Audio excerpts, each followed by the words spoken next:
In today's world, we're so obsessed with doing. The constant need to be productive, having something planned, and filling our lives up with busy schedules. Amongst this constant busyness, we neglect that side of ourselves that is screaming for us to slow down. Think about it. In the past, or countries outside of the US, it's normal for families or friends to drop by whenever. Now we plan things at least a month in advance. We don't allow ourselves to be spontaneous anymore. We're always in this trap of being busy, about filling our time up. We have adapted to this mold where we have to fill up every second of our day, or else we're not productive. Everything just needs to be planned perfectly. We're always doing rather than being. So in today's video, we're talking about the productivity epidemic. Capitalism, breaking out of the trap, and 3 steps you can take today to stop feeling so anxious and stressed.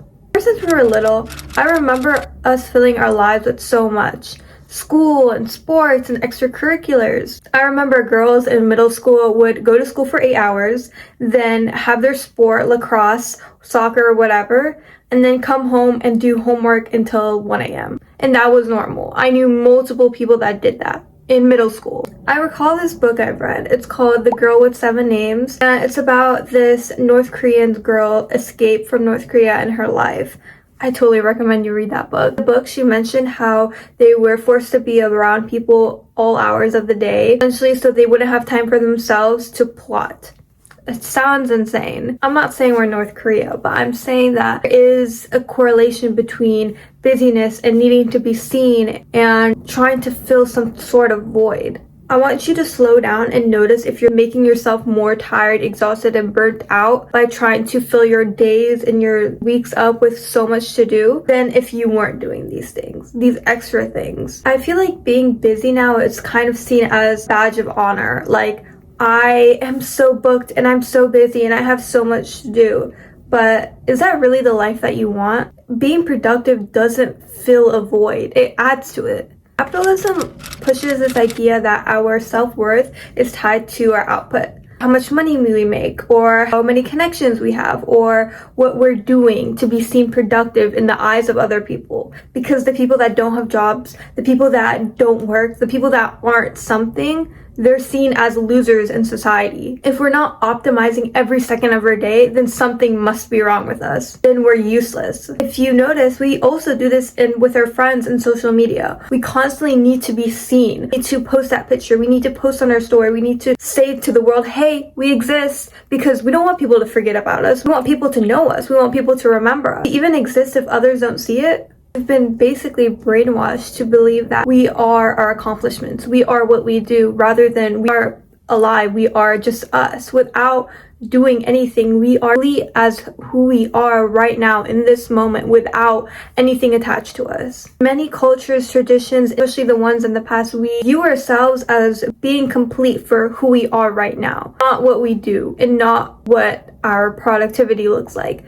By our value of our character, our actions, your value just because you exist. When you stop measuring your output with your worth, your work actually becomes more powerful, because you're not doing it to prove yourself to someone or prove yourself to yourself. You're doing it because this is the work that you like, or this is the work that you chose, and the feelings of anxiety or failure that creeps in, you don't feel them anymore because you don't attach yourself to that. You don't attach the work to your worth. Your brain is actually in the most creative state when you're not doing anything. When you're not rushed, when you're not feeling anxious or stressed. Think about when you got your most creative ideas. For me, I literally get my most creative ideas when I'm about to go to sleep. I remember waking up in high school and writing essays for my English class right before I fell asleep, because my brain was in this creative spot, versus when I was sitting at a desk for 4 hours trying to write the first sentence. Sometimes I think about recipes, I think about video ideas. A lot comes to my mind because I'm letting myself relax. I wasn't trying to do anything. I wasn't trying to be anything. I wasn't trying to be productive.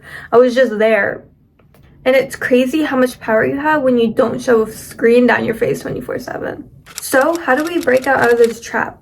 How do we break out of the rush? I struggle with this too, but you have to make it a conscious effort. Step number 1 is stop.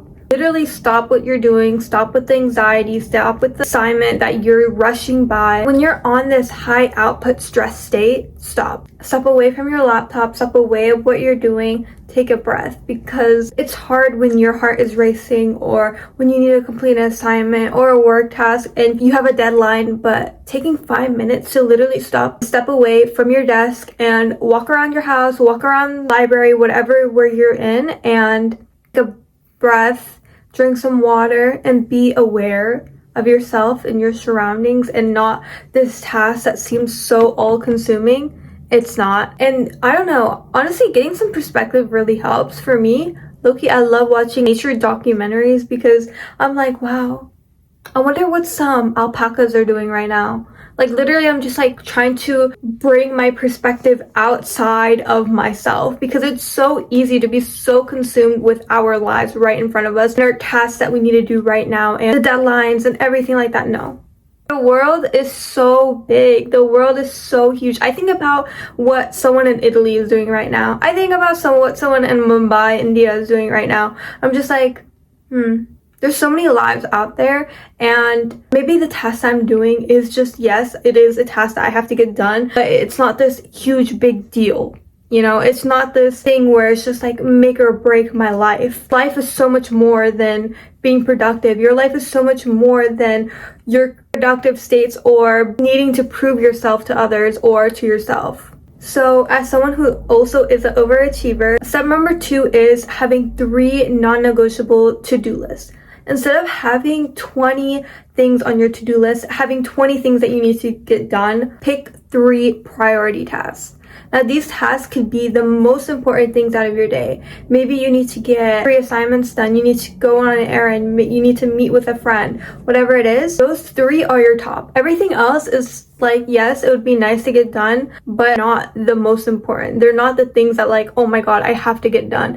But the things are like, okay, like, I'll be happy if I do these, but they're not priority. Because this just like makes your list so much more easier and more readable and makes your day feel less overwhelming. It makes yourself feel less overwhelmed because you will get those top 3 done to yourself. Like, this is the most important to me, so I will get it done. And the last step is scheduling downtime. If you time block or if you plan every single second and every single minute of your day, let's be real, do you actually get everything done, every single time block done and very exact?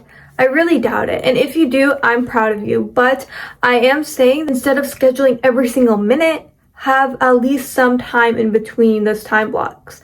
For me, when I schedule my schoolwork or my hobbies or my gym time, leave at least 15 to 20 minutes in between, because I need that time for myself. I need that time to have a snack. I need that time to literally sit and scroll. Okay, I'll admit it, yes, because we're human. Okay, you cannot expect yourself to be this productivity person who just constantly outputs, constantly needs to do, rather than just like, okay, take a breath, take a walk, whatever you need to do. In those times, I actually have more energy to do my next task because I let myself relax for a little bit. I let myself take a breath and I'm ready to do my next task now. It gives your brain more time to process what you actually did and ready for the next task. And that's it for today's video. I hope you guys like this one. This is something that I see a lot in overachievers like myself, and it's just something that we need to work on as a society as well. Life is not supposed to feel so stressful. We're not supposed to feel so anxious all the time. That's not normal. I think it's normal in the US, but it should not be. If you want more tips on how to feel more peaceful in everyday life and just noticing life, I recommend watching my last video, The Art of Noticing. I love you all so much, and I'll see you in the next one. Bye!